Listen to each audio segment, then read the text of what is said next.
Sir join कर देले बोधे सेठी sir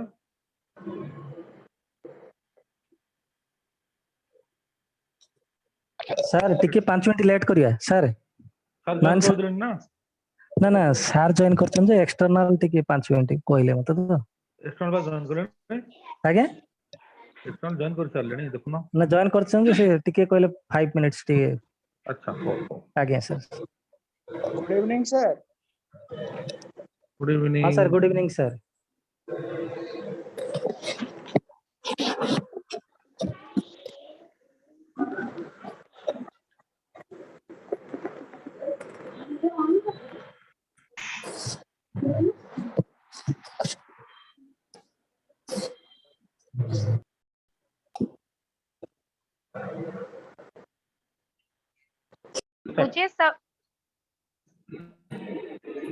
भुजे सवे वेणु शिरसि सिखि पुंचे कटि तटे दिकुल नेत्रांते सहचर कटाक्ष विदधति सदा श्रीमद्वृदां वन वसति लीला परिचय जगन्नाथ स्वामी नयन पथगामी भवतु मे।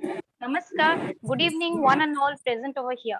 Respected principal sir, vice principals, chief guest, head of the departments, participants, organizing committee members, and my dear students, a warm welcome to everyone.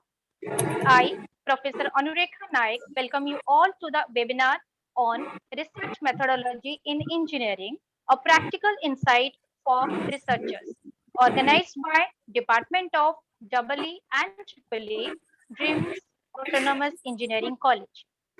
Research is what which propels humanity forward. So decades of research have led us where we are today, a civilized society with the knowledge and tools to move forward. Thankfully, education institutes are becoming more concerned with science and technology, and research is finding its place in minds of today's engineering students. So, thank you everyone of you for being here with us today. Now, it's time for a prayer to Lord Ganesha.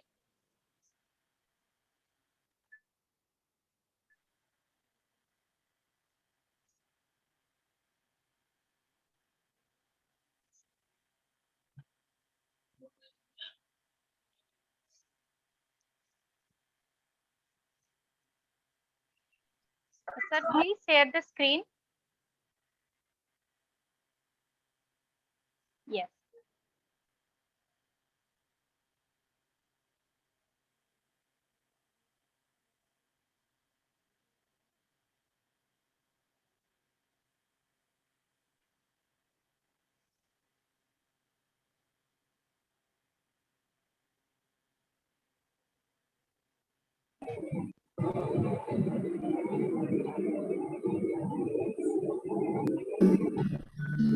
Ma'am, no sound is coming. So, No sound is coming.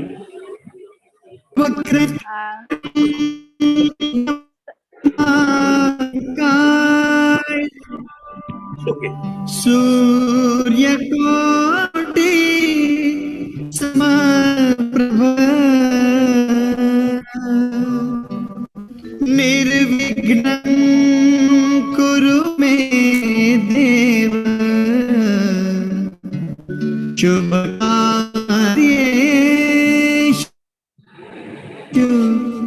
Sarvada.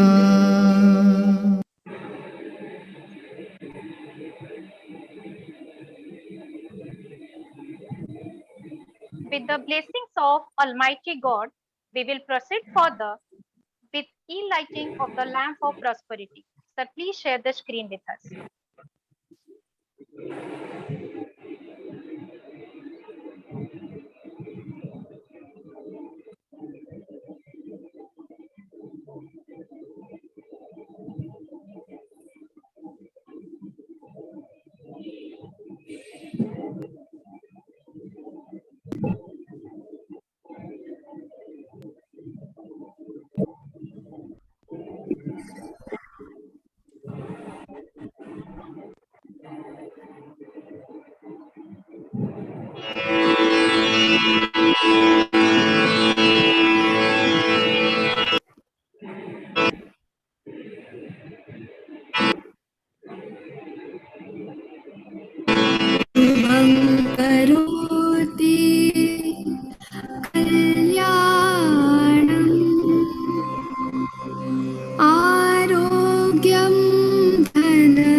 Deepjyoti नमोस्तुते दीपज्योति नमोस्तुते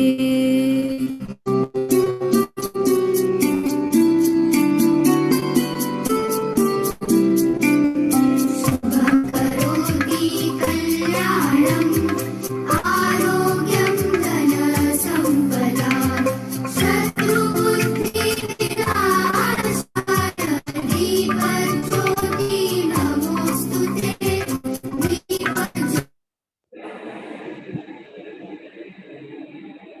Thank you all. Now, I would like to invite Professor Sushant Kumar Sethi, convener to this webinar, to deliver the welcome address. Sir, please.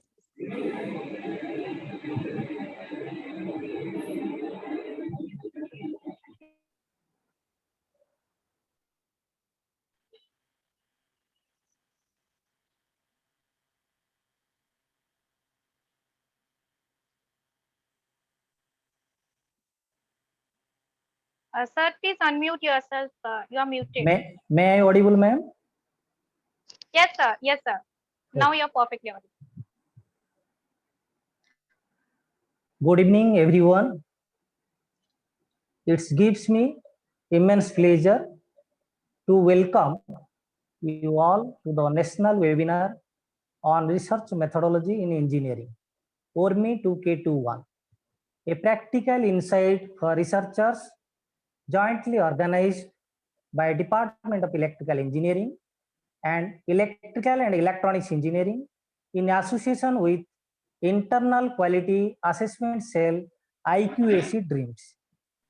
On this occasion, we have with us our Honorable Chairman, Sri Pramod Chandra Rath, Pro Chairman, Engineer Durga Prasad Rath, Director Administration, Sri Balaram Kar, Director Academic Coordination, Professor Loknath Behera, Assistant Director Academic and Administration, Engineer Sudhanshu Shankar, respected Principal, DREAMS Autonomous Engineering College, Dr. Rajendra Kumar Das, Vice Principal, Academic and Research, Dr. Alok Ranjan Biswal, and Vice Principal, Student Coordination, Dr. Nayan Ranjan Samal, and our esteemed Chief Guest of the evening, Professor Dr. Manoj Kumar Moharana, Department of Mechanical Engineering, NIT Rourkela. I would like to thank Professor Dr. M.K. Moharana for accepting our invitation and gracing this ceremony. I would also like to extend a warm welcome to all our deans, professors, heads of departments, our co-convener, Professor Anureka Naik, Professor Satyaprakash Raut, faculty, colleagues, students, student coordinator Saurabh Panda, and alumni, their parents, our PRO, friends from the media, and staff members and participants present on this occasion. As we know, research has become an integral component of the development of the human society and civilization. The development of human civilization is essential for survival with time. If we look back to the past, say 30 years, we can observe that there has been drastic change in our lifestyle thanks to the research and development. One best example is the evolution of the medium of communication. Some time ago, it was required to visit a telephone booth to communicate with someone, and it is beyond our imagination that now we can see the person on the other side of the phone with whom we are talking. Unknowingly, we do a lot of research as part of our day-to-day activity. For example, when we plan to purchase an air conditioner for our bedroom, we start collecting information about various commercial AC brands and terms related to AC such as BEE star rating, environmental friendly refrigerant, inverter AC, tonnage of AC, and other things, which help us to make a wise decision in selecting the right AC for us.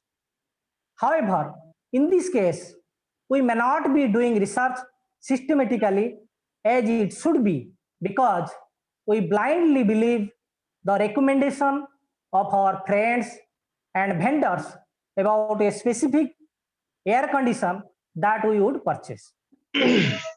Research is creative and systematic work undertaken to increase the stock of knowledge. It involves collection, organization, and analysis of information. This methodology is required to increase the understanding of the topic concerned. At last, I sincerely thank our esteemed chief guest, Dr. M.K. Moharana, NIT Rourkela, for accepting our invitation to illuminate us in this specific area. Once again, I thank you all for having contributed to the planning and organization of the webinar to make it grand success. Thank you. Thank you all. Thank you, sir, for giving Thank the you, ma'am. insight of the webinar in such a nice way. Now, I would like to invite Dr. Noyan Ranjan Samal, Vice Principal Coordination and Head of the Department Electrical Engineering, to address the participants. Sir, please. Hello. Yes, sir. So you're audible. Just Okay. right. A very good evening to all of you. Honorable Chairperson of DRIEMS Group of Institutions, Shri Dr. Pramod Chandra Rath,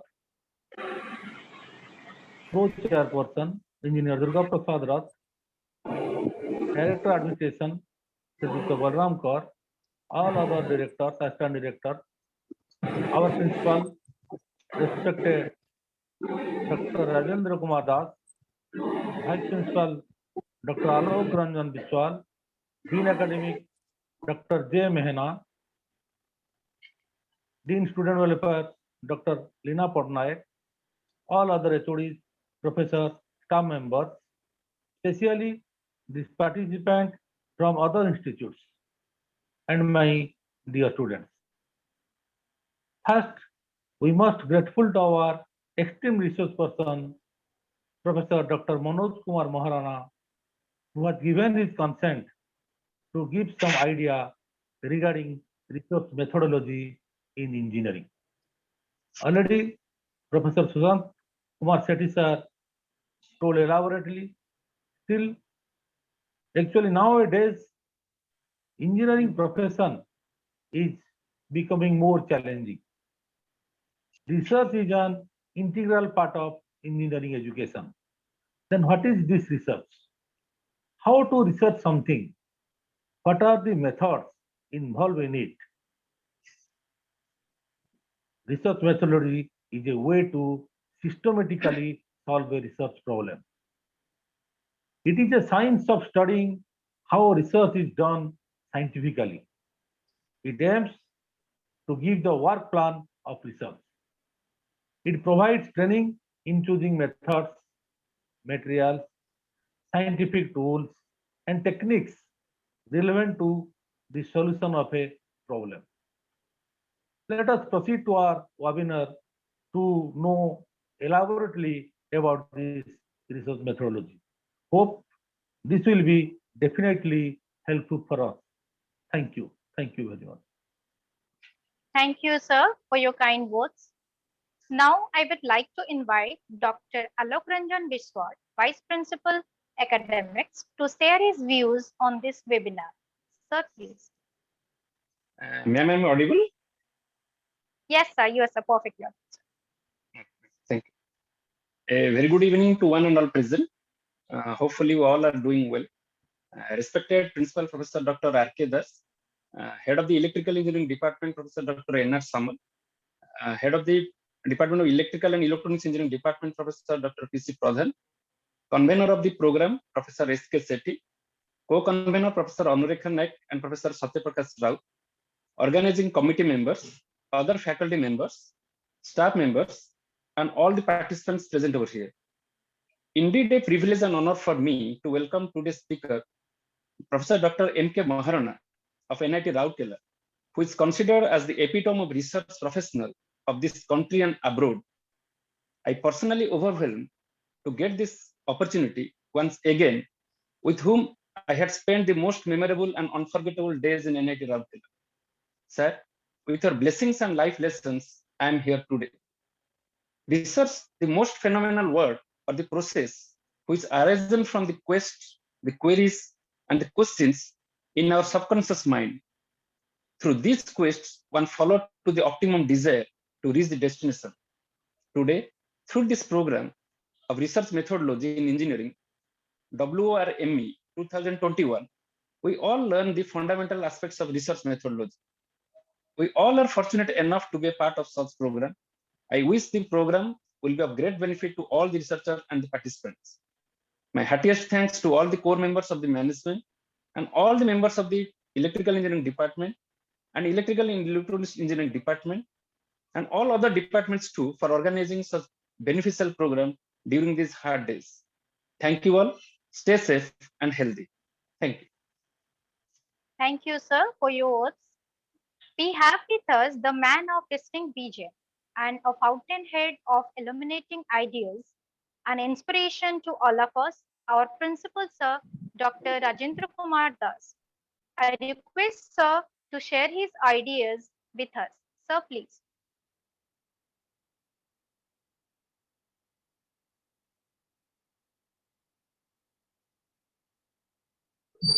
Good evening, ma'am. Is it audible? Yes, sir. Yes, sir. You are audible. Okay. Yes. Thank you, ma'am.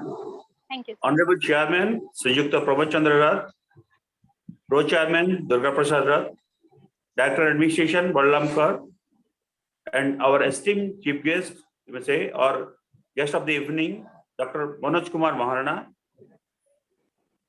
HOD, cum Vice Principal, Dr. N.R. Samal, Vice Principal, Dr. Alap Ranjan Biswal, and Professor Sushant Kumar Sethi, Satya Prakash Raut, the convener of this program.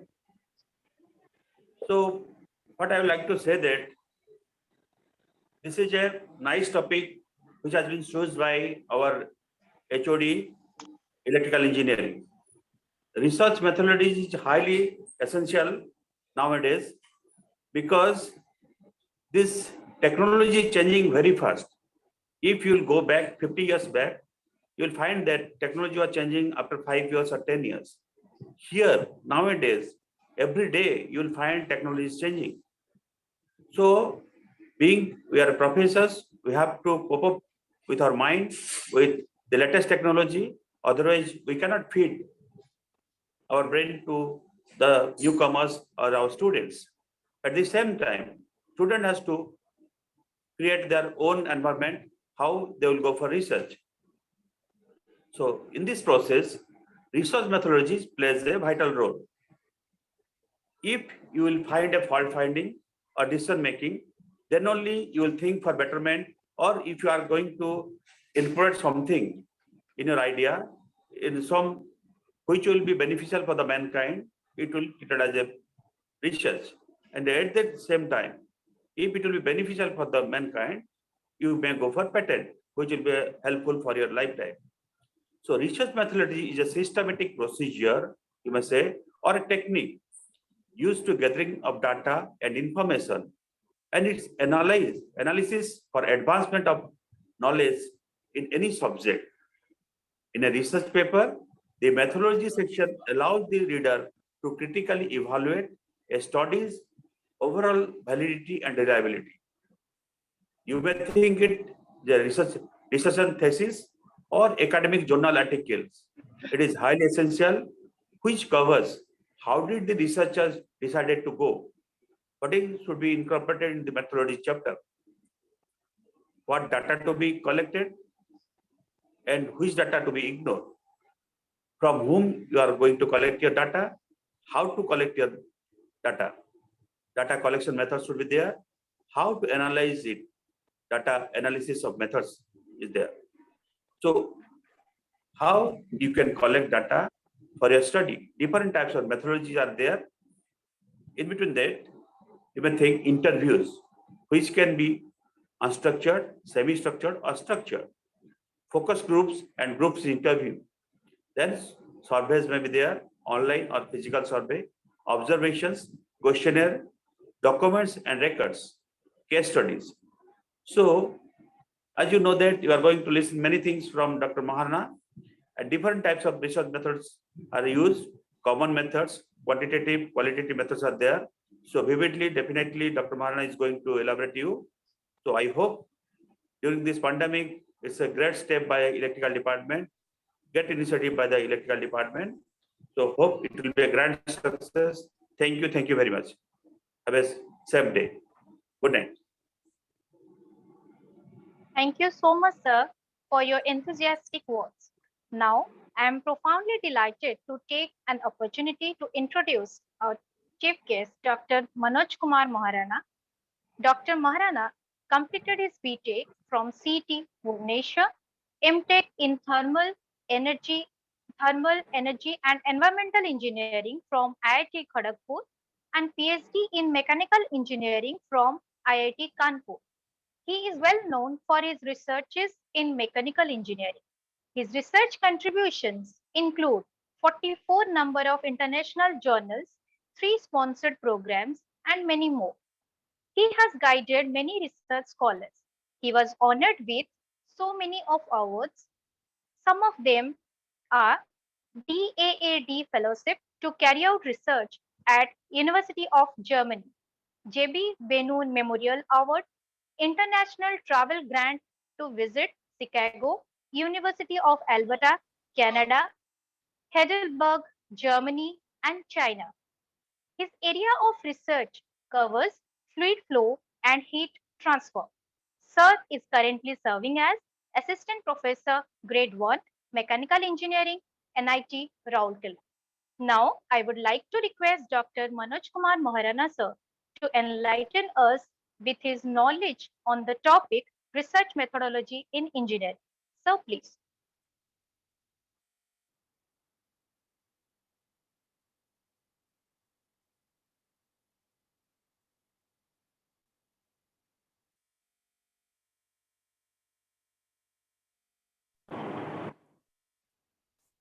I am not able to share the screen. Sir, I'm just making you as co-host. I think you can share it now, sir.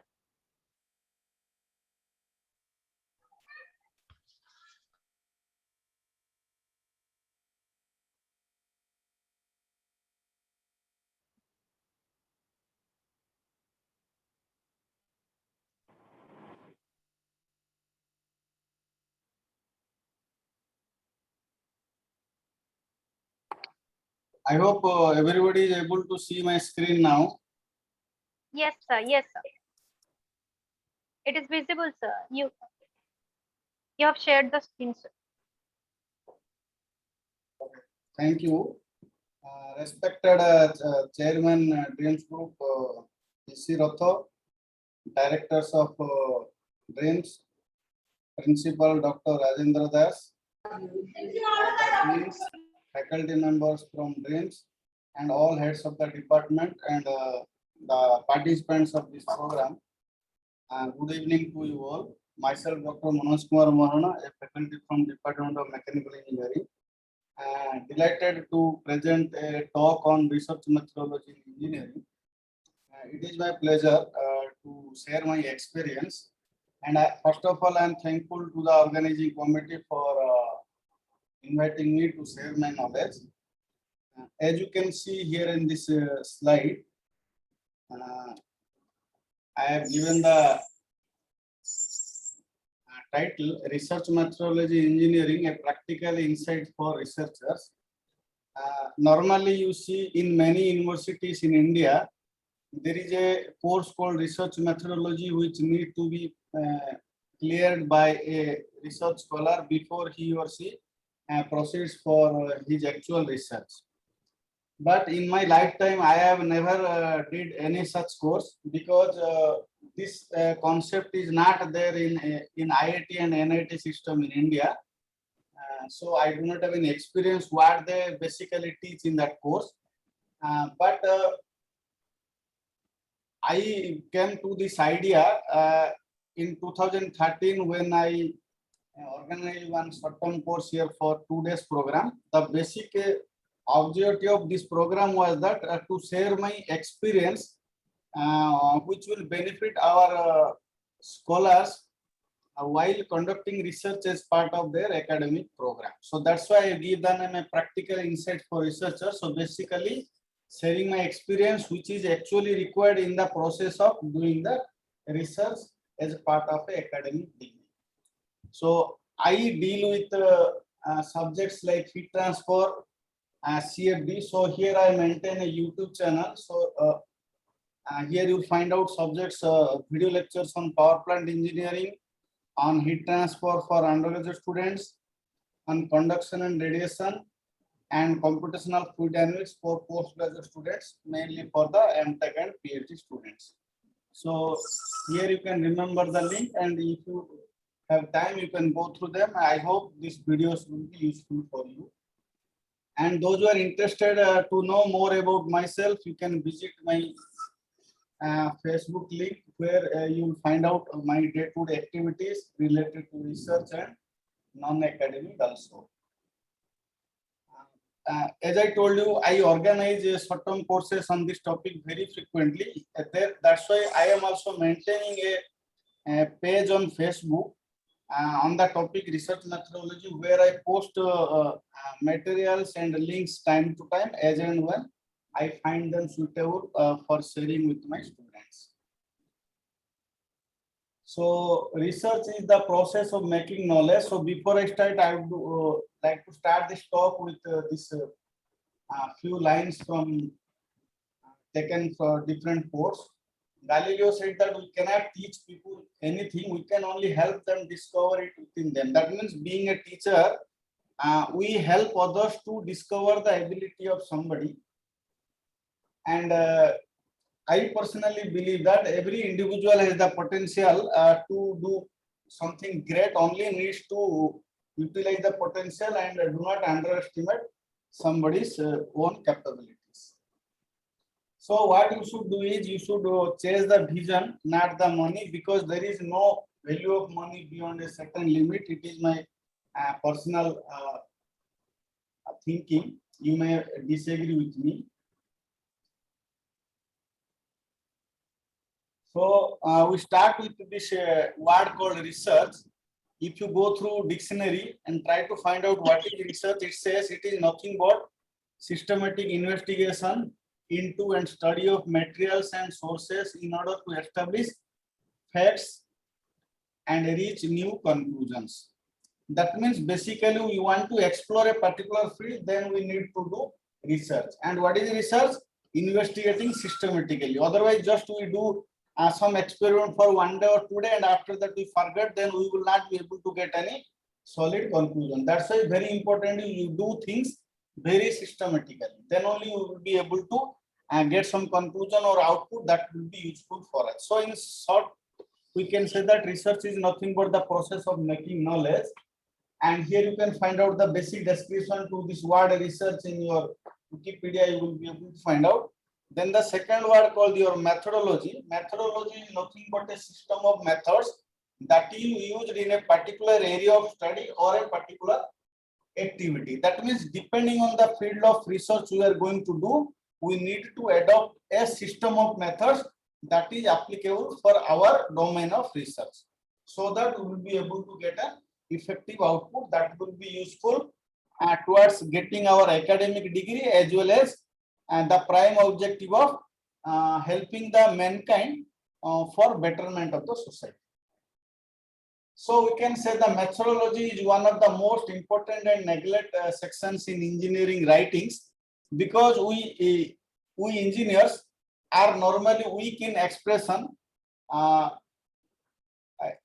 in terms of verbal expression, and still weaker in terms of written expression. So that's why we always try to neglect this one, though we conduct a good amount or good study, because you see expression is more important than what you discover also. Then you come to the last word, that is engineering. The foundation starts from the science. So if you ask the question, what is engineering, we can describe it is essentially creating new innovative solutions for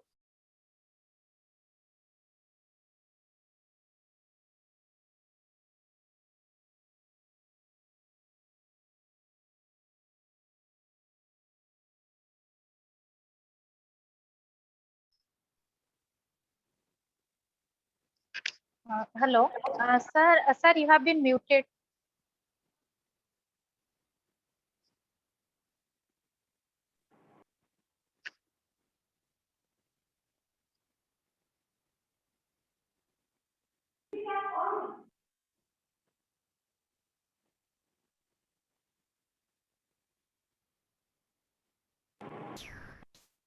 Are you able to listen to Yes, my sir. voice?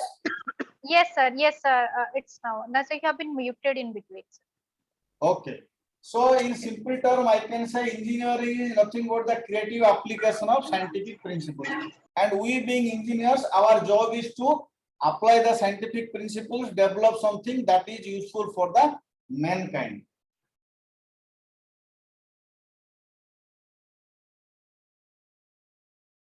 So when I organize a full-fledged course on this topic, then these are the objectives. But since considering that this is a 1 hour program only, we will not be able to achieve all these objectives. But what I can say at the end of today's program, hopefully I am sure that everybody who are listening to this, they will be able to answer a simple question that I'm going to write here. What is PhD? Because what we basically mean by research in India is that doing a program called PhD. My experience says that most of the students till completion of their PhD program also, they are not actually aware what is PhD. So there are so many questions like what is the duration of PhD? So many questions are there. We will come to this topic, but I am sure after this talk, you will be able to get a perfect answer to this question, what is PhD? Who are the stakeholders in research? The first one is the student, second one is the faculty, third one is the institute, and the last one is the nation. So these are the four pillars of research, and above all there is the fifth pillar, that is called the globe, or this our mother earth. Because the research output is supposed to do something good for the human being. Obviously, it will be good for our mother earth also.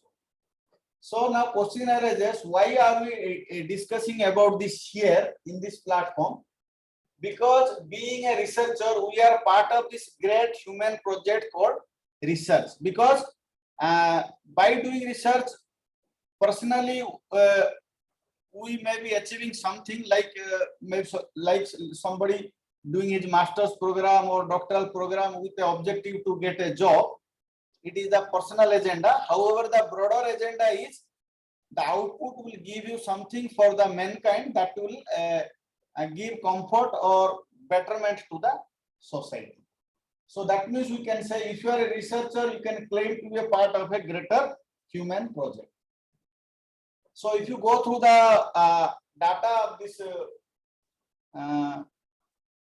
UNESCO, you will find out that the percentage of GDP utilized for research and development decides the quality of living of a particular country, and it will give you a lot of developments. Here you can see you are having the Israel giving around 5% of GDP for R&D. You have a South Korea at the second position. Here you have. Then you have Sweden is here, 3.3%. Then you have Japan, 3.26. This way you can see. USA 2.83%. And finally, if you see the list for India, you are having only 0.65%. That means the contribution of our nation towards R&D is very small compared to the international average, which is around 2.2%. You can see here it starts from 96 up to 2018. It is steadily in the range of 2 to 2.2% only. And our expenditure is far below the international average value. So this way we can say that we are lagging behind in terms of research globally.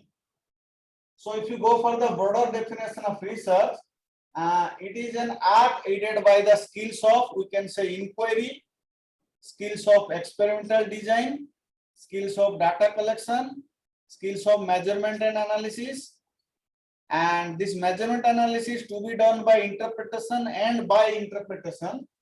So when you consider this research and development, so you can say research is a process that acquires you new knowledge, and this development is a process that applies this new knowledge to create new devices or effects for the well-being of the mankind.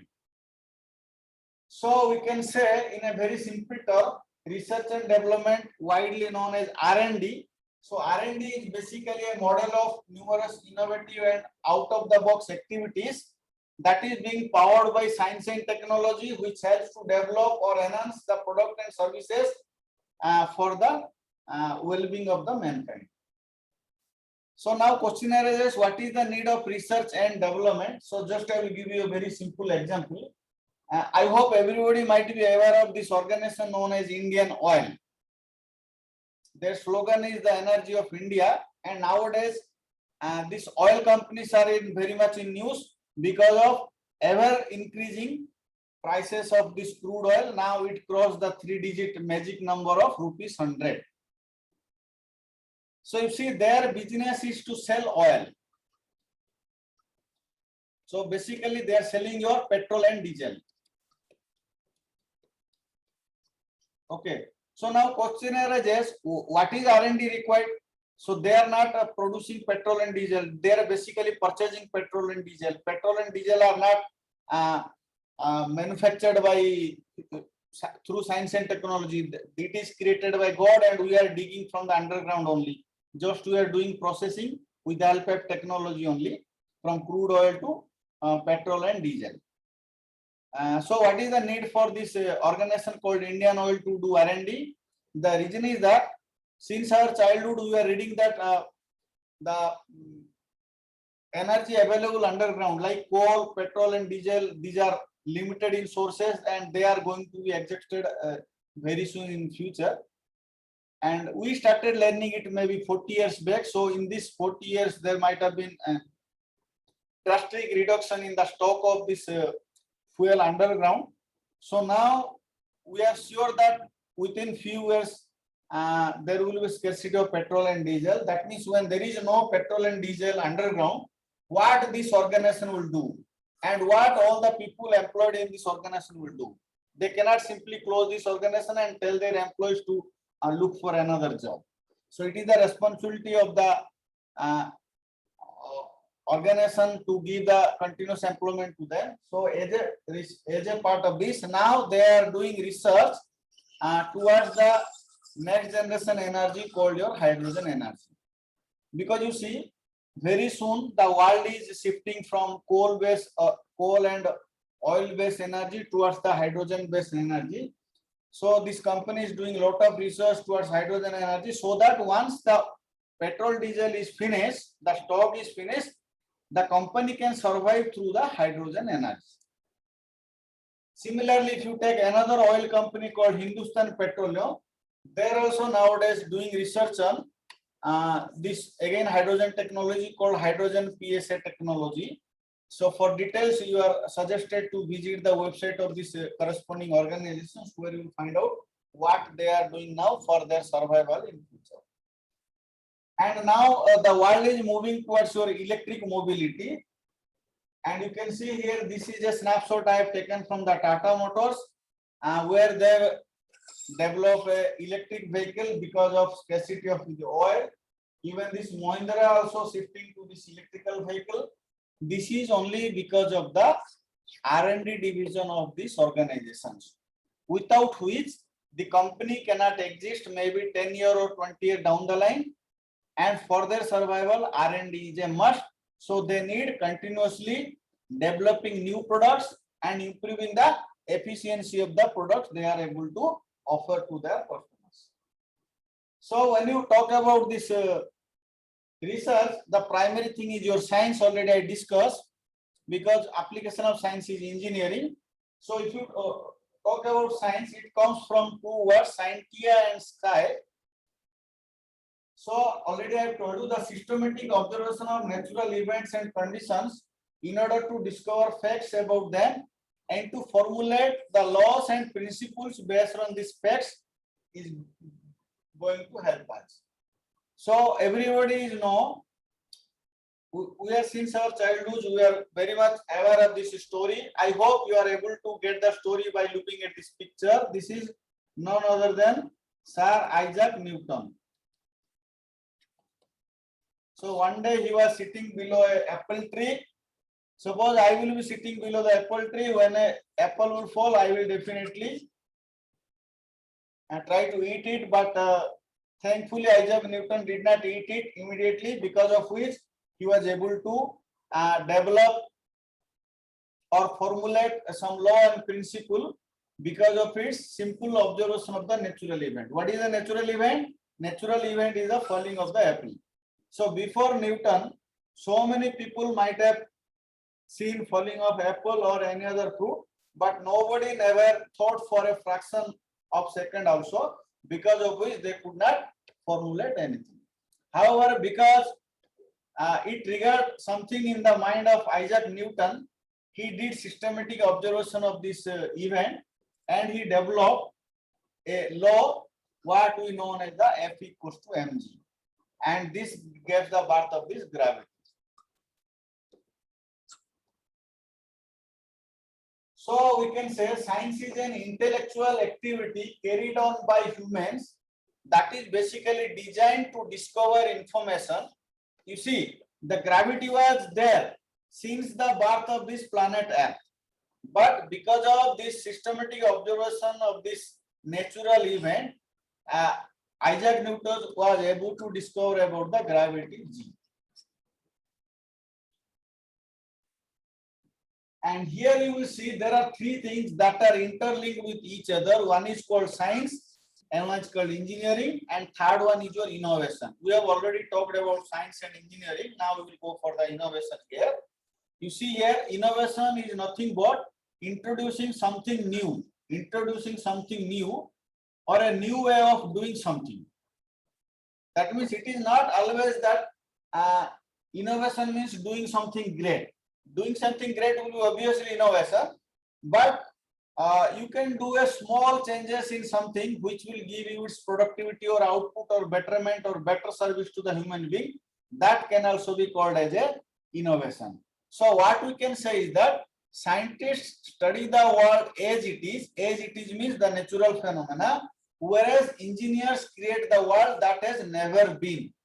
For example, you see, whenever there was a river,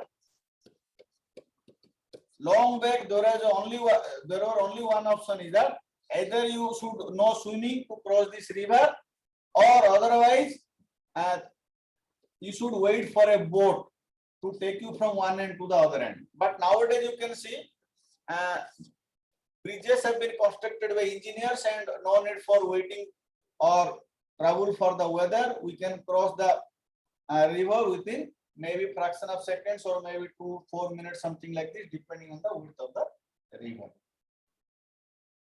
So to talk about innovation, here I will give you two examples. Here you can see you have a dog lost the front two legs by means of some accident, and here a small device developed by somebody where it supports, this person supports the body of this dog, whereas these two wheels helps the dog to move in the forward direction by giving push to his own body through the two back legs.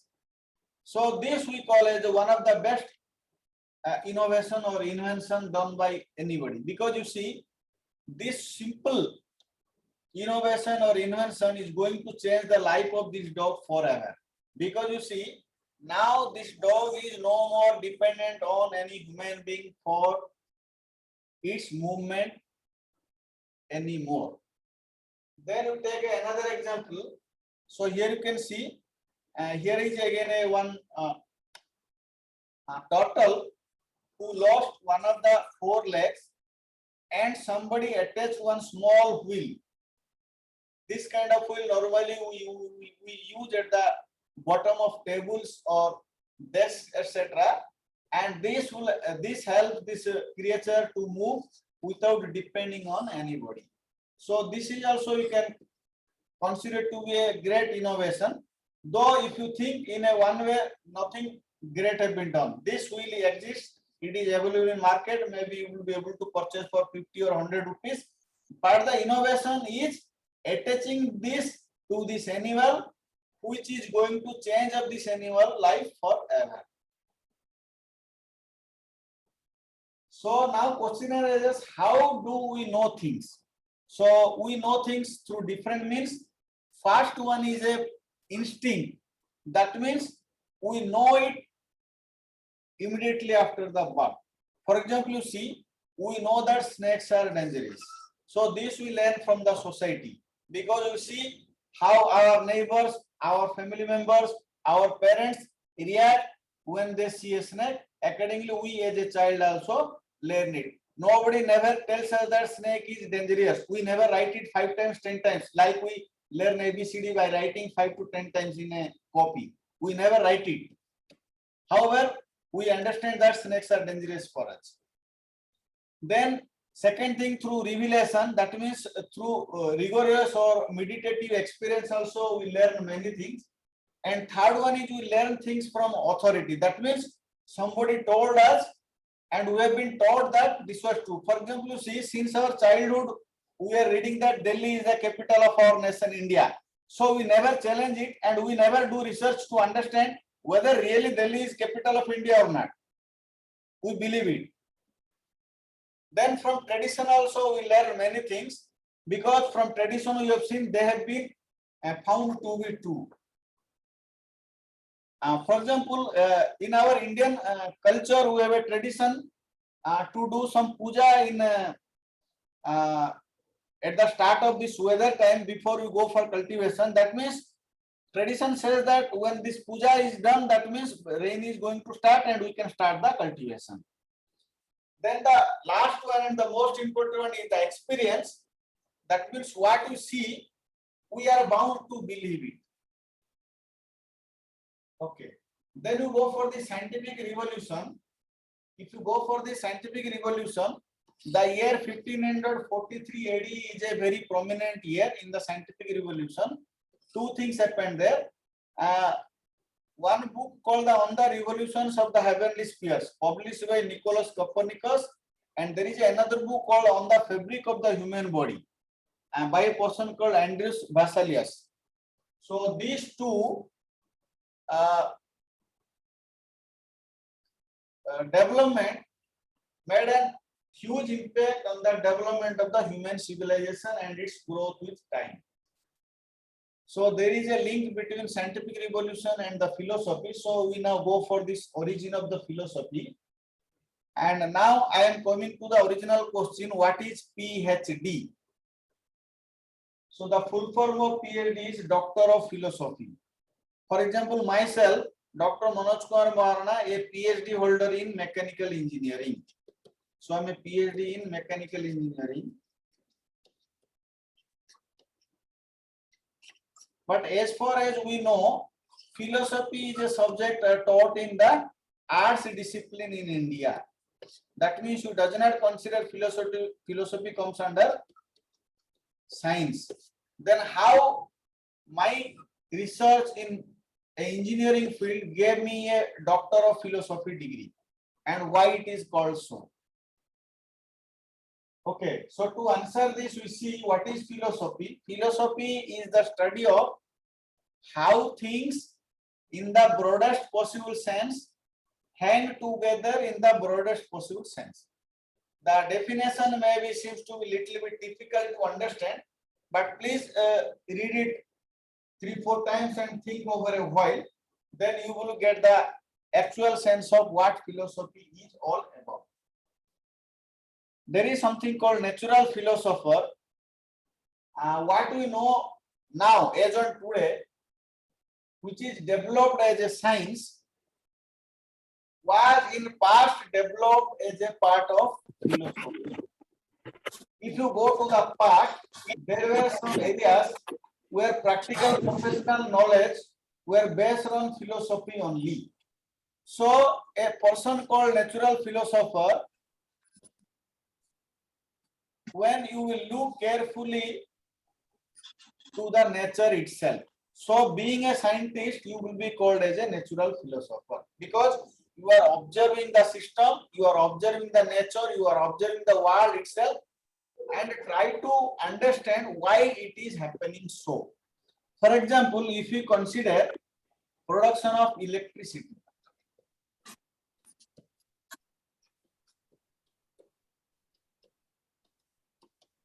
So I will request Professor Sethi to tell what is the basic principle of production of electricity.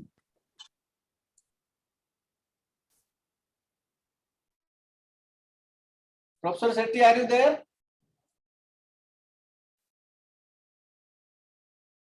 Or anybody else who would like to answer this question, what is the basic principle of production of electricity or generation of electricity?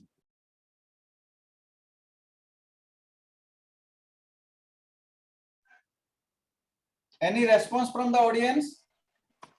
So the potential difference.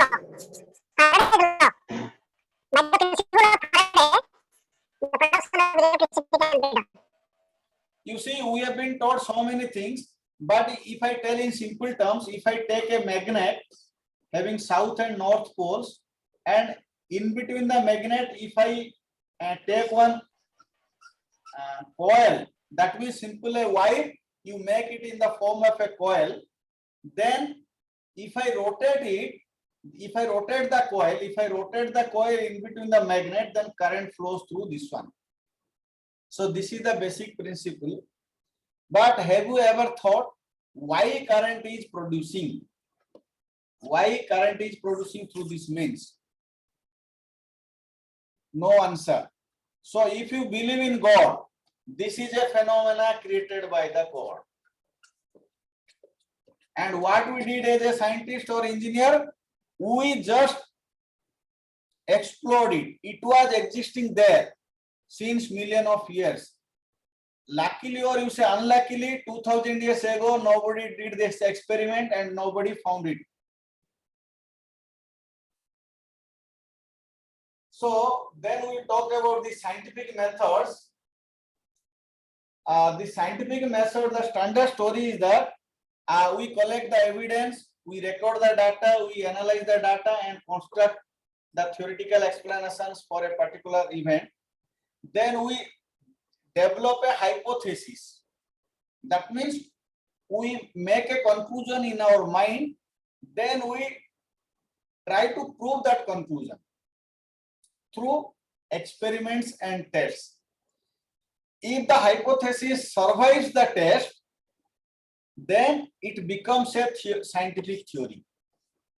For example, you see, long back, it was a notion or impression that the earth is flat. That means it is like a disc. And if there is an end to the earth, and if you go to the earth, you will fall down. It was the hypothesis. Later on, it proved to be wrong. Later on, it is found that the earth is spherical in nature. So there is no end to the earth. Whether you go this way, that way, or this way, there is no end. Again, you will come back to the original position. That means this hypothesis, initial one, it could not survive. So this hypothesis failed. And this hypothesis till date survives. Nobody knows, it may be proved wrong also in future. Okay. So theory is always empirical and always open to possible falsification. That means whatever stated as a theory, it can be proved anytime in future. And the science is both system of acquiring knowledge through these methods discussed here and body of knowledge that we acquire. So I can say, or I can define this hypothesis as an educated guess based on observation. That means It is not what we say in Indian term tukka. Oh, blindly we cannot tell something. Whenever you are telling, there should be some logic. That we call it educated guess based on observation or experience, we say. So it is a rational explanation of single event or a phenomena based on what we observe, but which has not been proved. So hypothesis is based on some observation for which proof does not exist. If we prove that it is not working, that is hypothesis gets failed. So please remember, a hypothesis is testable and falsifiable. That means hypothesis can be proved to be false also. Until proved false, it is considered to be always true. So if we go through the history of the landmarks, you will find out that there was a person called Aristotle, a Greek philosopher, who was a big thinker, and during this time, people were believing that we can solve problems by thinking about them always. I personally believe it is true to some extent, but at that time there was a big problem with these people that they were not doing an experiments. So you see, at that time Aristotle thought that if we fall two objects from the same level, then this heavier object will come to the ground faster. It was a hypothesis developed by or proposed by the Aristotle. But Aristotle never tested this idea. He never did this experiment, because of which it could not be proved right or wrong till another person called Galileo did an experiment, who first proved that this is wrong. So that's why it is said that Galileo is considered to be the first true scientist, because he did experiments publicly by going to the top of this minar, and he dropped two, one bigger and smaller objects, and found that both of the objects touched the ground at the same time. So from there we got the idea that seeing is believing. That means unless and until you see it, you should not believe it. So that is the basic philosophy of research. And there are three approaches available for solving a particular problem: by means of experiment, by means of analysis, and third and the modern one, by means of computation. This experiment exists ever the development of human being started, analytical developed with time, and this developed around in the 17th century, and its drastic change or development occurred in the 20th and 21st century with the development of the computer hardware technology. So if we talk about analytical method, in simple terms we say it is a mathematical method. But if I give you a real life example, for example, you see, when a child sees a mirror for the first time in his life, he thinks that there is another baby or a child on the other side of the wall.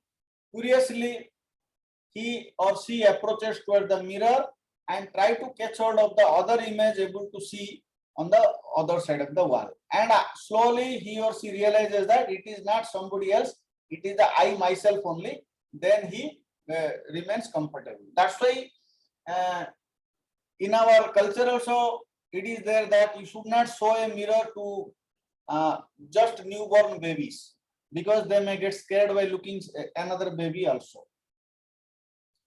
Then these numerical methods already told you, with the development of computer technology, this is a very good alternate available to us, using which we can do many things. So there are so many advantages, also disadvantages also, that we cannot discuss now because time is limited. However, when opportunity comes again anytime in future, I will be happy to share my experience. And now we will go to our important question. So most of the researchers will have the question like, what is the duration of a PhD program? How much effort is required to do a PhD? And should I do PhD or not? Because I am scared of doing PhD. I do not have confidence on my inner abilities. So that's why I ask many people, seniors, क्या मैं PhD कर सकता हूँ, मेरा इतना औकात है, like this we ask so many people. Okay, and how many papers are required to get a PhD degree, and what is research paper? So many questions we get, and if you try to answer all these questions, we have to answer one question, that is called what is PhD. If we learn or understand what is actually PhD in its real sense, then all these questions will be answered automatically. So I will try to explain what is PhD in next few slides at the earliest, easiest manner. I will try my best. And this I call as the illustrated guide to a PhD. So let us imagine I will draw one circle here. This circle basically represent, it is something like your set theory, set representation. This circle, that means everything what is there inside. So this represents the total knowledge acquired by human being over time till so far, till today, for this moment. Okay. So every point represents some information. Every point represents some information. So there are infinite number of points. However, if you see in a real sense, it is finite. It is finite. So you can say, as on today, total knowledge acquired by all the human beings together is fixed. Okay. And when one newborn takes place, he will first learn few things. So let's say this small dot I represent as newborn learns few things from the parents and siblings. Then the newborn grows older, maybe 3 years, 4 years, 5 or 6 years, takes admission in a school and starts learning formally from a person called teacher.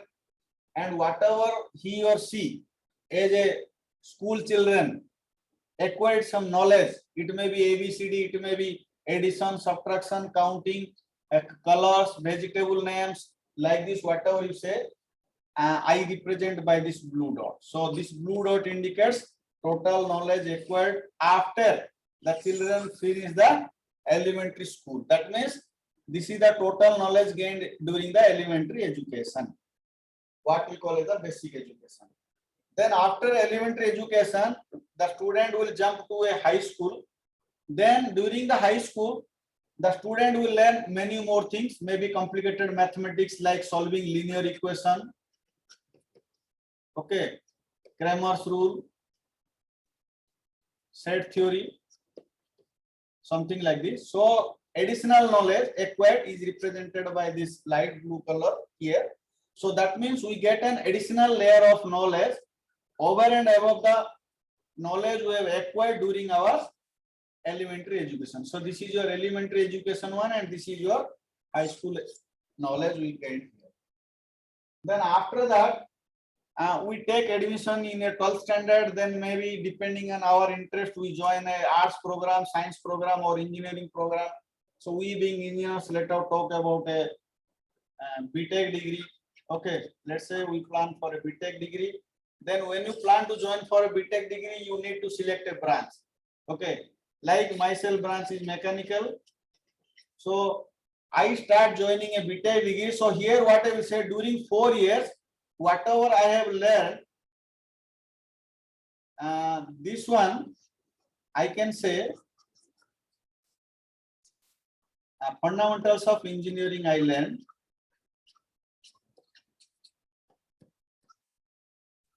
Where we study common engineering subjects like your mathematics 4 papers, physics 2 papers, chemistry 2 papers, English 1-2 paper, like this, engineering drawing 1-2 paper, something like this. After that, my specialization is mechanical. So I start learning something specific. So this one, this I say, this is what I learned, mechanical. And my friend, Professor Sethi, he is from electrical, so he learned electrical. So this is what the difference between myself and Professor Sethi. This is knowledge gained by Professor Sethi. during the BTech program. Okay. So then after BTech, I decided for a master's degree. So as read by the madam, I did my master's in thermal energy and environmental engineering. So in masters, what we study? We study about our base degree. Base degree was mechanical. So under mechanical, we study further deep in a particular topic. So the topic is thermal energy. So now our focus is on thermal energy only. Okay. Whereas Professor Sethi, this was the BTech learning, then Professor Sethi did his MTech in electrical. So maybe power system hopefully. Okay. So this is the knowledge on power system. And this is my knowledge on thermal energy. Okay. So please remember, you see, now the learning is becoming narrower. That means it is going this way. With time, this is the time direction. With time, this is the our knowledge is not broadening. It is rather converging. So the width of the knowledge is decreasing. That means the more we get educated, the less we learn, we can say. So after this BTech, the MTech degree, so this is the knowledge of gained during MTech degree. Then let's say we decided to join a PhD program. Okay, we do not know what is PhD, but since all my friends are doing PhD, my juniors are doing PhD, and I did not get a job after MTech. So, and government is also giving a scholarship, 32,000 per month. Okay, for first 2 years, then 35,000 per month for the next 2 years, or I think nowadays it is for 3 years something. So this is better than remaining unemployed or doing some small job, and this is also non-taxable. So I decided to jump into PhD without knowing what is PhD. Then first year I do the coursework, then second year I start reading so many papers. How many papers I will read? 10 to the power n. This n can be 2, 5 or 10 also. Okay, you need to discover how many papers you read and find out what is the value of n. Let's say you read 1000 papers, so n is equal to 3. For n is equal to 3, you acquired the knowledge. So this is the extra layer knowledge you gain from the PhD coursework and literature review over say 2 years after reading, let's say 1000 books and 2000 papers. So you gain this much knowledge only. Okay. But please remember, this is not going to give a PhD degree. This is not sufficient to get a PhD degree. Because you see, all other fellows who are doing PhD along with you, also doing same thing. For example, if Professor Sethi doing BTech here, electrical, this is your MTech, then if he will do PhD, then this will be one. So that means all are equal. So now question arises, when you will get the PhD degree? This is not sufficient. So what you have to do, you can see here, once you touch to this boundary, you see this is the, what is this? This is the boundary or the limit, I can say, limit of knowledge acquired by the human being. Okay, so this is the limit. So when you touch to the boundary, now you need to focus on the boundary. So here it is important. You need to focus on the barrier. So this is the barrier or the limit. So normally people do a lot of work, and by the time they reach here, they get frustrated. Why? Because already 5 years finished, no scholarship, no marriage, कोई लड़की शादी के लिए तैयार नहीं है, और friends are doing good job, और दो, and importantly schoolmate जो स्कूल का फ्रेंड है उसका शादी हो गया है.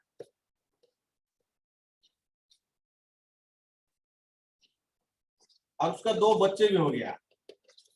So with this, all these problems, you become tense and get frustrated and you get defocused. But important is you should not get yourself defocused. You should start focusing your attention to cross the barrier. Please remember, your objective is to cross this barrier. You have to go outside this boundary. Then only you will get a PhD degree. So you need to focus it here.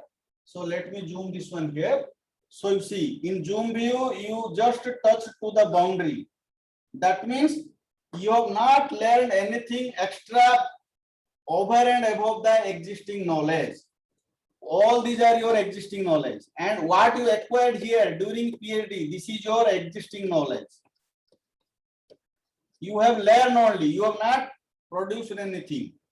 So you need to cross this boundary. So what you have to do is, you keep on giving effort. Keep on giving effort. Forget all the problems in life. Okay. And definitely you will get the result. And one day in fine morning, you will find out that you have created a small dent here. The moment you get that your submitted manuscript,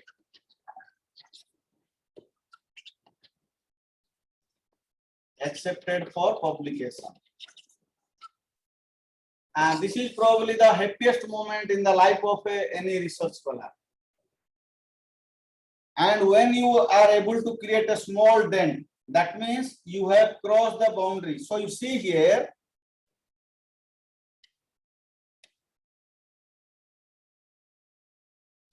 in this case, this is what? This blue dot, you see, this is what extra you learn, which earlier human being was not aware of. So see, you are going to get the PhD degree for this only. So these things are not going to give a PhD degree. Okay. This is not going to give a PhD degree. So this small extra dent, this is only going to give a PhD degree. So this is important to understand. Okay. So I hope by the time you are aware that what should be the duration required and how much effort is required, and when you can tell to your guide that, sir, now I am ready in a position to submit the thesis. If you feel that you have created this dent, then only you are eligible for getting a PhD degree. Otherwise not. So you see here, this is a very interesting graph. You can see motivation level starts from infinity. With time it goes up and down, up and down, up and down. Okay. But somehow you have to keep it maintained to achieve the goal.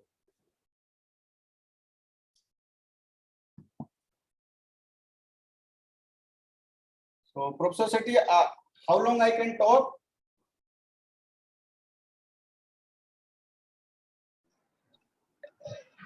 Now 5 minutes. 5 minutes. 5 minutes. Okay. Thank you. So I will try to finish in next 5 minutes.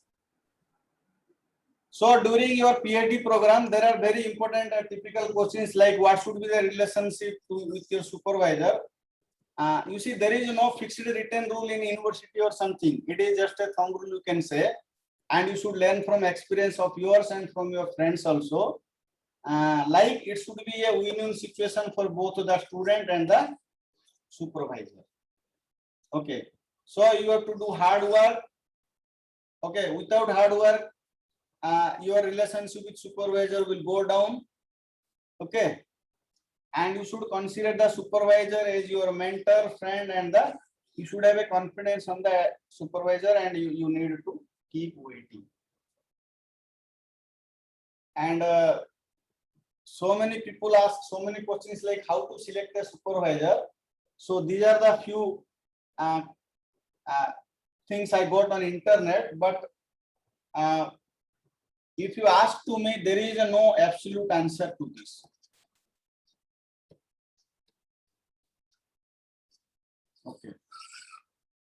However, I can say there are some thumb rules. Like first you should go through the profile of all the faculty members. You see their research profile and you see the topic which is of more interest to you, because very importantly you need an interesting topic. Interesting means it should be interesting to you, and this topic should have a future also.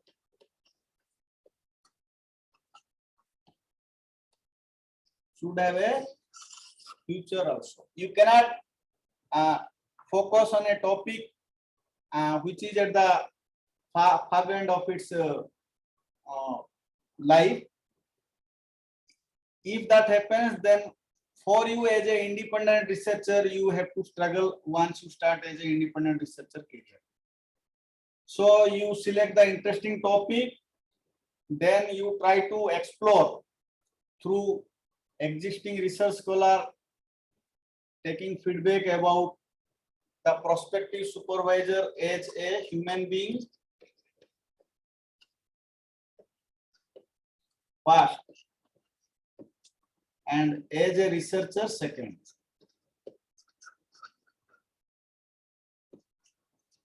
Because if the relation between you and your supervisor goes down, then you will enter into a hell. You will forget about PhD, you will forget about research. So to do good research, you need a good environment, good relation. Okay. After that, you can do research. So this is my personal experience. So there should be a personal chemistry between you and the prospective supervisor, which obviously will be tested with respect to time only. Okay. And you see, there are some facts. You see, research is always hard. It can never be easy, and it always involves risk. That's why you will see there is a one common question: what is the duration of PhD? There is no absolute answer. It can be 2 years for your friend, and it can be 12 years for you. However, you can find out depending on the university and department and program, the average duration you can find out, which is basically a statistical data. If you ask to me, as per my calculation, it is averagely 6 years. So 6 years dedicated will give you a good learning experience, which will help you to be a standing open researcher or independent researcher, I can say. You see, research always takes much time, longer than initially you do the calculation. For example, if you plan to finish your experiment in 6 months, it will take definitely 2 years. So you should be mentally ready for this time durations. And always you should not fear for the failure. Always there is a scope for failure, but you should not get discouraged, because this is not the end of the life after all. If you cannot complete PhD, beyond PhD also life exists. Okay. And you see here, if you see the research papers, they will describe things this way, very neatly, very clean looking experimental diagram, but it is not as neat, as clean and as easy as it looks like. This is how the actual experimental setup would be, and how this mess is like this. To share my experience, you see here, you will find out this is the schematic representation of experimental setup of my PhD degree. In my PhD program, I worked on a Department of Science and Technology sponsored project. It was a 5 crore project. It was basically on developing a portable hydrogen generation device.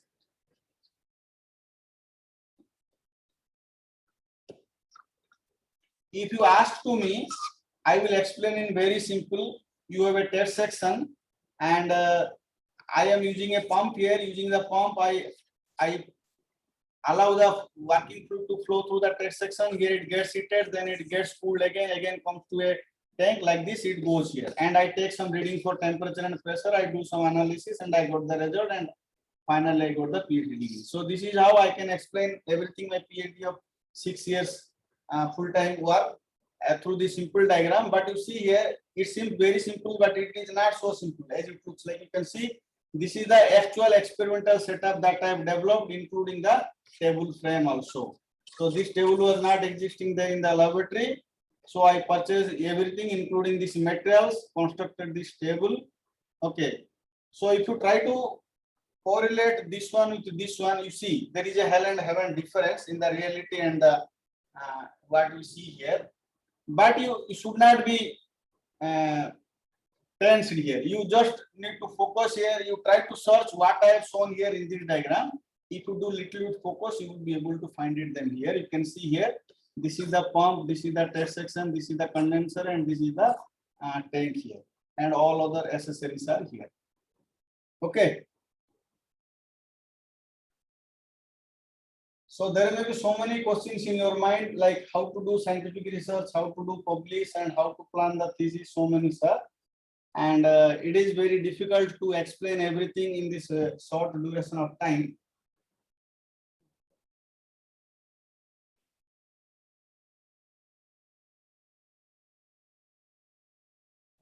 For this, we require more time. So normally I conduct a program minimum of 2 days and up to 5 days program. So those of you find it useful for this 1 hour talk, you may contact me for any of your doubts to be clarified by me. I will be happy to help you all. And before I finish my talk, this is the last slide. You can say here are the tips for the research scholars. You should work regularly. There should not be any discontinuity. For example, there is a corona period. Your institute told that you should go home. Then you should not start enjoying life at home. You should consider yourself to be research scholar at home also equally as you are at the university or your institute. Okay. And you should do proper planning, time management. You should maintain a research notebook.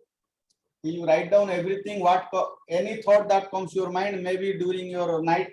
रात को सोने से पहले 11 बजे दिमाग में कुछ thought आया, रात को सोते हुए कुछ सपने में थॉट आया, तुरंत उठ के उसको लिखो. Nobody knows when it may going to change your life also. And always make a practice of summarizing your work weekly and report to your supervisor, so that supervisor will become happy and feel that the student is doing periodic progress and the student is serious about the PhD program. And you see here, nowadays life is become like this, that people are worried about paper and only paper. This cartoon tells you about that, how we are hungry for papers, irrespective of losing some of our colleagues during the experiments maybe. Something like this also happened in recent past at IIC Bangalore, if I am not wrong. One research scholar also died in the experimental procedure process. So my advice will be, if you are doing experiment, always be careful and be attentive, and you should in advance assess the risk involved in your experimental work. So here is a photograph of one of the short-term courses I organized on research methodology. Here are the few snaps from that program. And this is the photograph that I have taken on the day I received my PhD degree. So with this, I thank you all for joining this 1 hour talk. I will be happy to answer any of the queries you have. The objective of this program was to give a glimpse of what a research methodology program can be. If you have any doubt, I will be happy to answer you. Or you can also later on contact me. I will request Professor Sethi to share my contact details. You can reach me over phone, over email also. Thank you all. Thank you so much, sir. I'm sure it was indeed a beautiful learning session for all the participants present over here. So if any participant, if you want to ask any question, you could unmute yourself and put forward your 4 questions.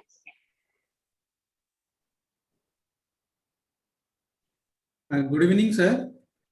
Good evening. Sir, myself, Vishwajana. I am the head of department civil engineering, DRIEMS Autonomous Engineering College. Sir, I have a question that in research methodology, we are discussing about research problems, research proposals, and different types of research methods and methodology, I index and H index. But when it comes to practical scenario, somewhere we miss many things from the theory. So how can emphasize the theory to write a thesis or any research paper in a better way?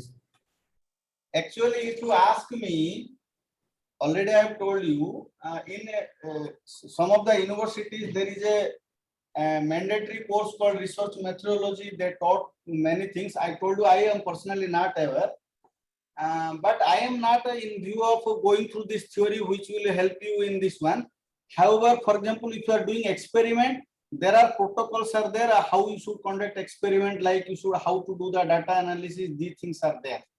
But there is no standard written or theoretical procedure which you should follow, and you fail to follow, and you waste your time. Yes. So in experience, you say, for example, people ask how to get a problem. Actually, this is $1 million question, how to get a research problem. So there are two scenarios are there. In one scenario, when a faculty member plans to take a PhD student, he might have any problem in his mind, after which that faculty decided to take a PhD student. In that case, that PhD student is one of the luckiest fellow. But in that case also, there may be some unlucky factors, like whatever planned or thought by the faculty may not be materialized when it is started as a PhD program by the PhD student. For example, I will share my experience.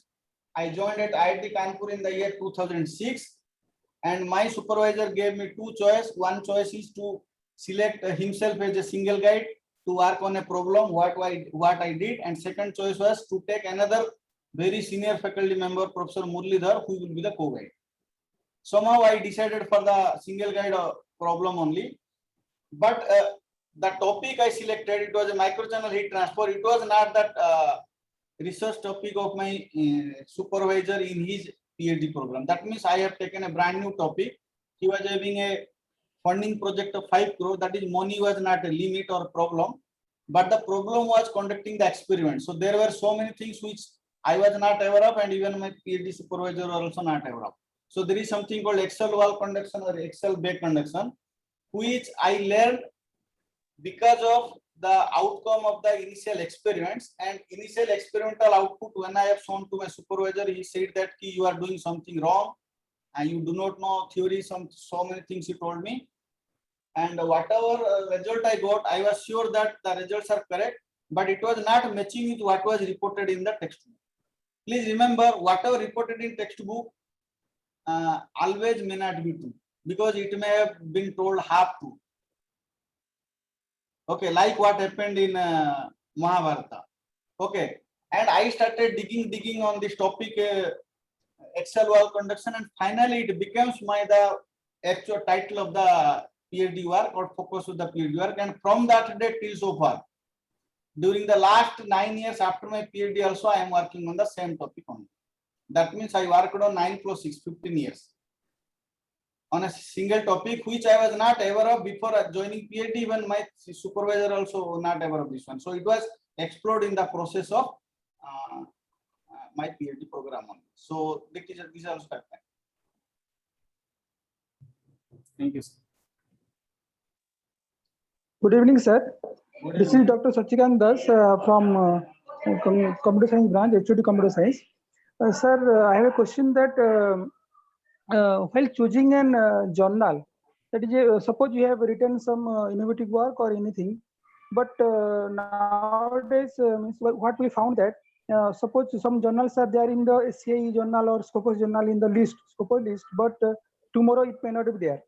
So what is the main procedure for choosing a journal so that it can extend some years? So what are the procedures for that? You see, actually it is not like that. If journal is there in a standard list, tomorrow it will go. It is not like that. Actually, that means whatever journal you selected, it is not a standard journal. It is basically a bogus journal. I personally will request always you should publish in SCI index. What is SCI index? I will tell you here. Are you able to see my screen? Are you able to see my screen? Yes, sir. Yes, sir. Okay. I will also show you how to find out them.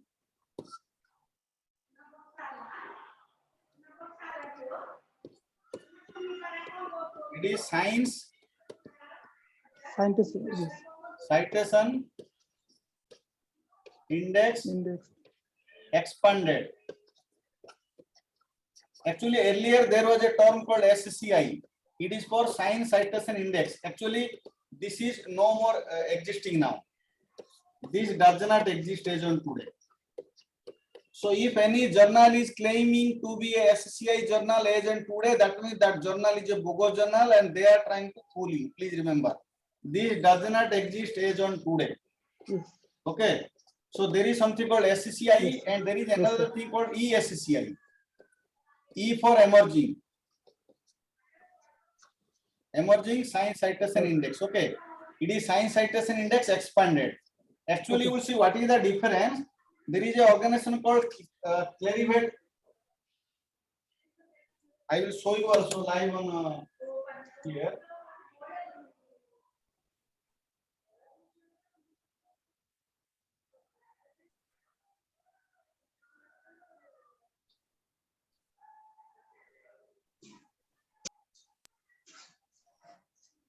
You see, you remember this website nj.clarivate.com. So here you will find out the list of the journals. This is the organization which basically give the rating to all these journals. So what this organization was doing was, earlier that organization was publishing one list, that this organization told this is the list of journals which are very good. Very good. So they Yes, gave sir. the name SCI. Okay. SCI. Slowly what happened? The number of journals added to this list become very big. So initially they were publishing a hard copy list. Publishing hard copy list. Okay. Later on they wrote it on a CD-ROM. Okay. And when this number increased, they told that there is no space here available. So what we will do now? We will put the list on website. We will put the list on website. So whatever available in this one, this year they called as SCI, and the additional list they called as SCIE, E for expanded. That means this list is now expanded. Okay. So earlier there was a confusion. What is the difference between SCI and SCIE? The company says there is no difference. Only difference is that this was a limited list sold in a form of a CD, and this is now available in the website. Because now in the internet, as it does not require any resources to make a big list. Okay. Then when further applicants were there, then they said that you are category 2. They are called ESCI. That means emerging. Emerging means they are doing good. They may jump into SCIE. Tomorrow it may jump into SCIE.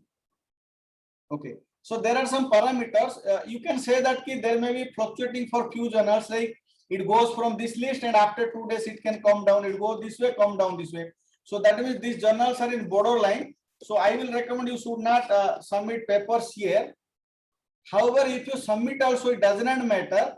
It is important the year in which you submitted. If it is under SCIE, then it is okay for you. And what you should do is you should, for example, your paper published in the year 2021, and in 2021 it is under the list SCIE. Let's say assume in 22 it becomes ESCIE. Then also no problem, because on the day of publication it was SCIE, but you need to produce the list under which it was there at the appropriate forum. For example, if you are applying for a job or something like this. But it will be better if you always target to journals which are at the upper end of SCIE list. So here you can find out. Yes, sir. Yes, sir.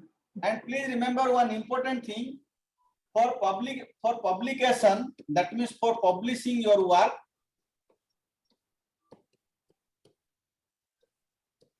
you do not have to pay any money. Yes, sir. Yes. Sir, but for some journals are paid journals, SCI they are claiming. Now, please remember first thing. Yes, sir. we are Indians. I told you our contribution from GDP towards R&D is 0.65% only. The reason is you do not have money for investment. And being an independent researcher, even myself, I am not independent researcher. I have affiliated to NIT Rourkela. Claim it is an institute of national importance as per Indian Constitution, but still I cannot afford to pay 40,000 also for publishing a journal. I cannot pay from my pocket also because my salary also does not permit it, because 40,000 is a big amount for me. If you convert into dollar, it may be very small. Okay, and maybe $600 only. So whoever is earning in dollar, it may be small amount for them, but for us it is big amount. So never ever you should try to publish in a paid journal, though it is for example, there are nature journals are paid journals. Okay, but you should never try to publish there, because I will tell you, as per our NIT system, there is something called MRR rule, modified recruitment rule. MRR rule says that if it is a paid journal, okay, whether it is a SCCI, does not matter. If it is a paid journal, you do not get any point, do not get credit. So that's why we never publish in a paid journal. So paid journal, there are two categories. One is good journal, and 99.9999% paid journals are bogus journals. So simple thumb rule is, those who are asking you for money, you just blindly assume they are bogus journals. Only fraction of them are out of list, but you should not worried about them. Why to waste your money, hard-earned money? If it is your black money, then you can afford. And if you have a source of black money, you should not struggle in research also. That is my personal view. Sir. Have I answered your query? Thank you, sir. Yes, sir. Yes, sir. Thank you very much. So one thing is that for paid journals, some are claiming that the paying is we're giving the money for processing charges. No. Actually, you see, simple thing. Whenever somebody, कोई अगर आपको घूस मांग रहा है, वो क्या बोल रहा है? वो बोलता है कि आपका जो खुशी है वो दे दीजिए. Okay, sir. अब खुशी में कैसे देगा? आदमी तो जब देना पड़ता है, जेब से निकालना पड़ता है, कभी भी खुशी में नहीं निकलता है, वो फोर्सफुली देता है. बस वो बोलता है कि खुशी में दे दीजिए, और जब पकड़ा जाता है वो बोलता है उन्होंने तो खुशी होके दिया. बोला कि वो तो मैं उनका काम कर दिया, वो खुश होके दिया. काम क्या कर दिया? वो तो इट इज द रेस्पॉन्सिबिलिटी ना. Yes, sir. They will ask you for money in different name, like article processing charge, APC they will say. Simple but thing. for open source, sir, open source journals, sir, they are paid journals. Now there is a second new concept called, there is a new concept. Open access journal. That is called, no, I will tell you, in open access also there are two types of things. Okay, I will tell you what are the good journal. I told you you no need for money. Okay, no need for money. Yes. So what is happening? It is free for you. Okay, but if your friend wants to read the paper, friend has to pay $35 to the publisher, because the publisher is doing some investment. This is acceptable to us. Second option, they are saying nowadays, कि you pay us $3,000, something like that. You pay, and we will make free for your friend. Are you ready to pay $3,000 for your friend? Can you afford $3,000? The answer is no. At least for No, Indians, sir. it is no. Any government organization also cannot afford. Private also definitely they will never afford.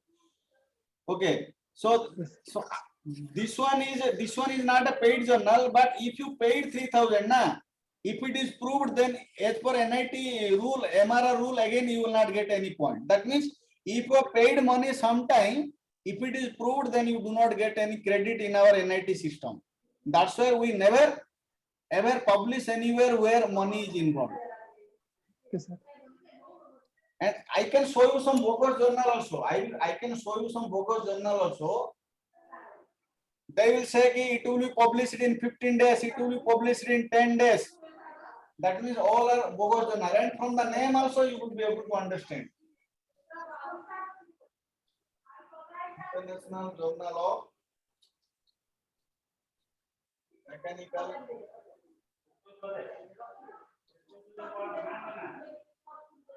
Engineering and Science Technology. Just I randomly typed some journal.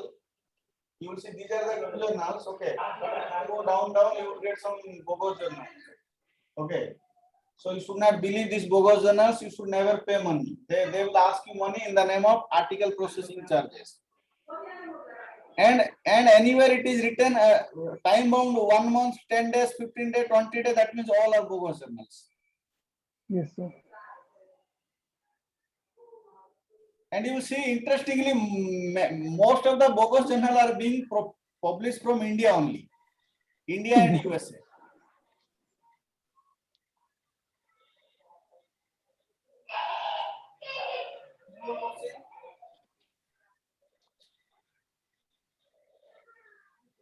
You see, you can go to the site. They are called predatory journals. You will find out here. You will find out the list of predatory journals.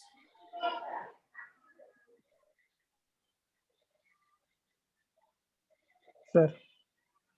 So you can note down this link, predatoryjournal.com. So here you will find out the full list of bogus journals.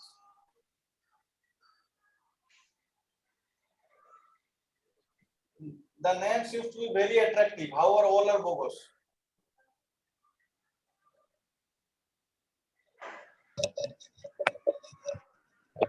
Sir, any queries, sir will share. Hello, later. am I audible? Yes. Myself, Dr. Jibananda Mehna. I have a query regarding patent. What exactly the amount is required for patent, and what about the procedure for that? Can you explain, sir, briefly about that? You see, I will tell you. I will give you first an example. For example, as per Indian law permits, if there is a court case against you, you can fight your case yourself. It is legally permitted. That means you go to the court, you stand in front of the judge and you defend yourself. But there are certain official protocols, procedures are there to defend yourself. It cannot be like we do personal arguments, like face-to-face personal arguments. We try to convince somebody. That is not allowed in court. So there are particular procedures there which is being taught to law students. Okay. Similarly, in case of a patent also, theoretically the procedure is simple, but it requires a law language to draft the document, which we cannot do as a researcher. So you need to take the help of professionals who will write down the document for you, who will file the patent on your behalf, for which they charge something. And it depends from vendor to vendor or that professional to professional. Second thing is, my question is, do you believe that your whatever you want to patent, can it be commercialized? Do you know what is commercialized? That means, do you believe that whatever you want to patent, it can be converted into a product and it can be sold in market, out of which you will get some royalty? If the answer is no, then you should never go for patent. Because you see, actually in India, there is a fancy for patent. So people feel getting a patent is very prestigious compared to publishing a paper. This is true to some extent.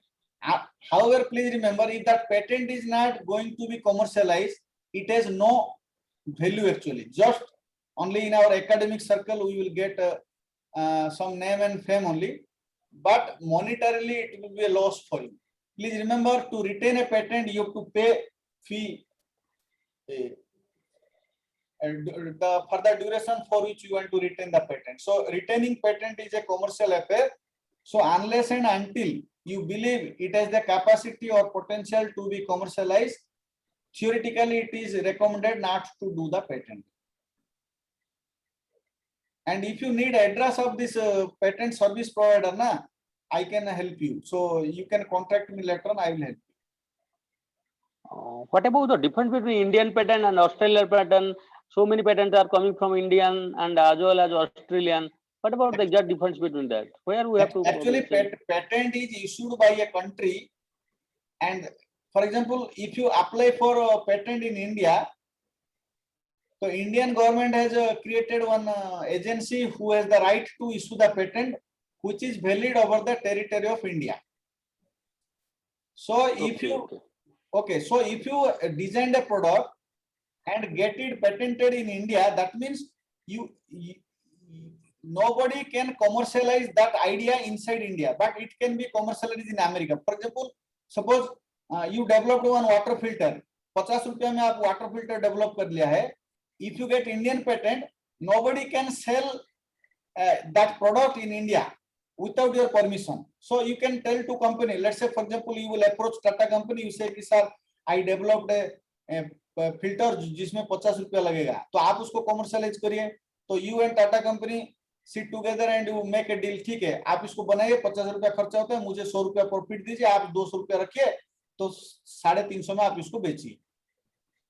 तो let's say every year 10 lakh piece sale हो गया, so 10 lakhs into 100, so 10 crore you will get every year from Tata company. But Tata company will give you the profit he will earn by selling in India only. Tata company will not give you by selling in America, because you do not have a patent over America. Tata company can sell in America, या America का कोई दूसरा company में America में उसको cell कर सकता है, जिसमें आपको 1 रुपया भी नहीं मिलेगा, because you do not have a patent over America. That's why if you need exclusive patent, you have to do patent over every country. And obviously we have an impression that America is better than us, so American patent is better than Indian patent. That is the notion also we have. And secondly, American patent will also costly also to maintain, to file and maintain. So first thing is called filing a patent. Filing patent you require one-time fee, and maintaining a patent you require annual fee.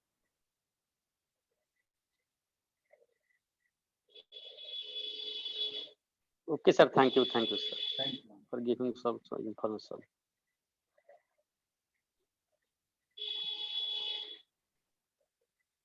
Thank you so much, sir. Thank you, madam. If any participant, if you do not have any queries, so we will proceed further. Okay, thank you. So now it's time to felicitate our chief guest, Dr. Manoj Kumar Moharana, as a token of appreciation. So kindly all participants make your videos now on if you possible, so that we could felicitate our chief guest.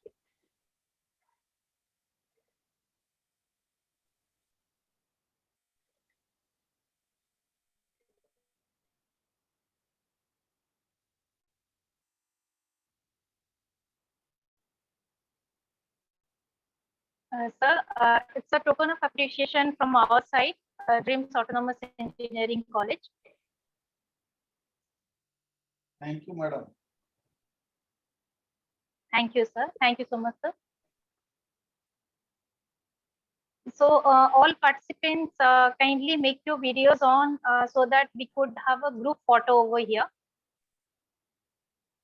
Really, already we got some messages over our WhatsApp group, sir, and some participants, they had actually some queries about they need the PPT you have shared. So if anybody having any queries and all, so already we have the sir has shared his mail ID and in this session. So if possible, so sir, if you could guide in this way to the participants, so it would be a group good help. Whoever is having any doubt and query, they can write to me. My mail ID is mkmoharana@gmail.com. You can get my official telephone number also. You just type my name in Google, you will get all my contact details. There also you can contact. And you can write to mail. I will try to reply at the earliest possible. Okay, sir. So thank you so much, sir. So we are now at the end of today's webinar. So I request Professor Satyaprakash Raut, co-convener, to propose the vote of thanks. Thank you all.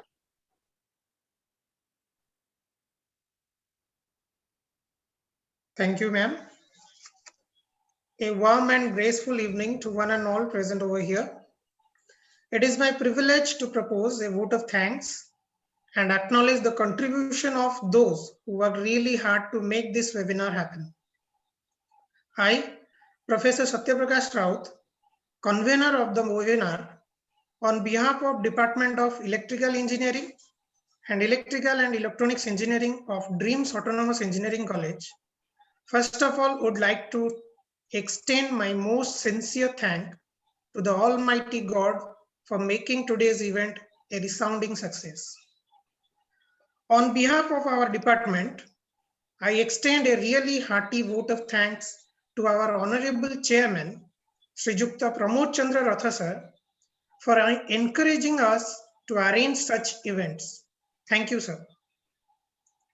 My gratitude to Srijukta Balaram Kar sir, Director Administration, DRIEMS Group of Institution, for his timely support to make this event a great success. Thank you, sir. I also extend my heartfelt thanks to our Pro-Chairman, Engineer Durga Prasad Rath, for encouraging staff and students to do various academic activities and events in DREAMS premises. A special thank to our respected principal, sir, Dr. Rajendra Kumar Das, for being the catalyst that stimulated us to do our best and standing as a pillar. Thank you, sir. I sincerely thank our chief speaker, resource person, Dr. Manoj Kumar Moharana, Assistant Professor, NIT Rourkela, for giving his valuable time from his busy schedule and enlighten us with his knowledge. This session was really informative, and I hope it will help all the participants in their research work. Thank you, sir, for your time. With deep sense of appreciation, I would like to thank our Vice Principal Coordination, HOD, Electrical Engineering, Dr. Nayan Ranjan Samal, HOD, Electrical and Engineering, Dr. Pratap Chandra Pradhan, Vice Principal, Academic and Research, Alok Ranjan Biswar, Dean Academic, Dr. Jivanananda Mehna, Dean Student Welfare, Dr. Leena Patnaik ma'am, for their untiring efforts. Thank you, sir. Thank you, ma'am. My sincere thank goes to Professor Susant Kumar Sethi, convener, Professor Anurekha Naik, co-convener, and the organizing committee.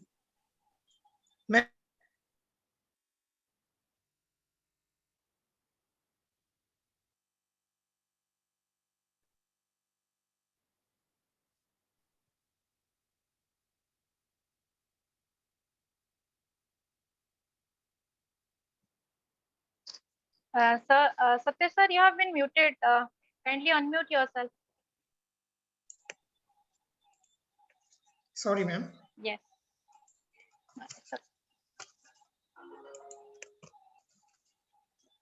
My sincere thank goes to Professor Susant Kumar Sethi, convener, Professor Anurekha Naik, co-convener, and the organizing committee members of this webinar on research methodology in engineering for their rock solid effort and taking so much pain and burden to make this event a successful one. Thank you all. A special thank to Master Swaroop Panda, one of our students from EEE department, for his enormous effort and cooperation in preparing all the documentation work for this webinar.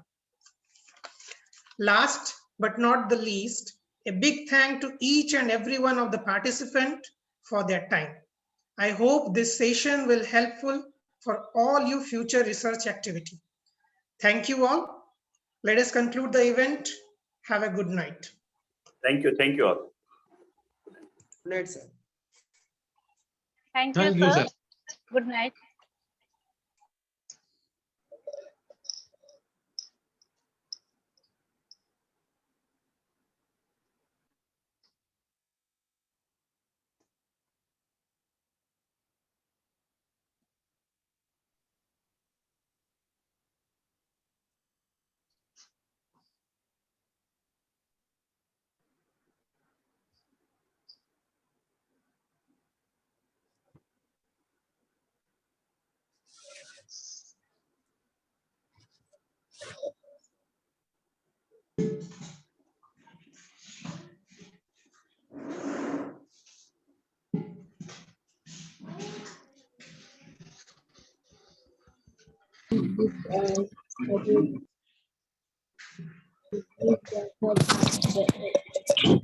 Thank you, sir.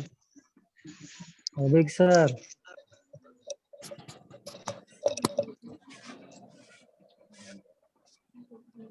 Yes, yes. Thank you, sir. কেমন আছো? ভালো তো? I'm fine. Are you fine, sir? পালদায় কোথায় গেল? I think he has left. Left না?